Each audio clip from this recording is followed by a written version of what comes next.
Welcome to WCrypto. Hello, my friends. Welcome back to WCrypto. In today's update, Bitcoin continues to dominate, reaching a new all-time high in market dominance at 61%. This is huge because it means more of the crypto market is gravitating back to Bitcoin, especially as the rally pushes it near that psychological milestone of $100,000. We also saw Bitcoin futures open interest hitting $55 billion, another all-time high that highlights just how intense the trading interest around Bitcoin is getting right now.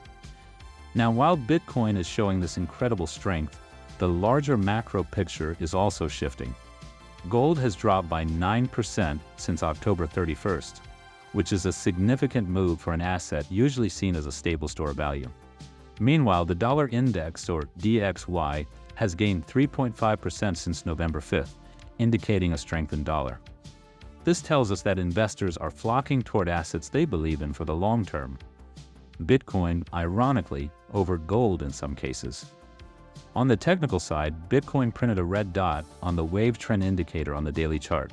In a bull run, a red dot doesn't necessarily signal a reversal, but often suggests some consolidation or minor pullback before the next leg up. We're likely ranging here in preparation for a possible attempt at the 100,000 level.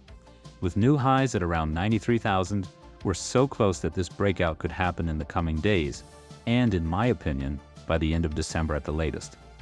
For the short-term traders, I'm sharing my high-risk trade setups.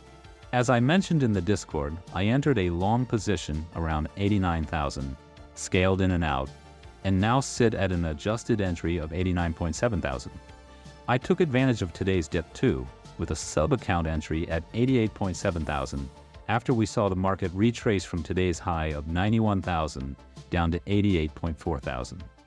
Now this is a high-risk trade, especially on the lower time frames, but here's why I'm sticking with it. The strategy's Sharpe ratio is currently above 2 on the 15-minute chart. For those unfamiliar with the Sharpe ratio, it's a metric that helps weigh potential returns against the risk taken to achieve them. With a ratio above 2, it means this strategy has historically offered more reward than risk, so I'm more comfortable going in with a high-risk play here. If you want real-time thoughts and trade ideas, don't forget to join the Discord. And, of course, like and subscribe to stay in the loop as we tackle these critical levels. And see you in the next one.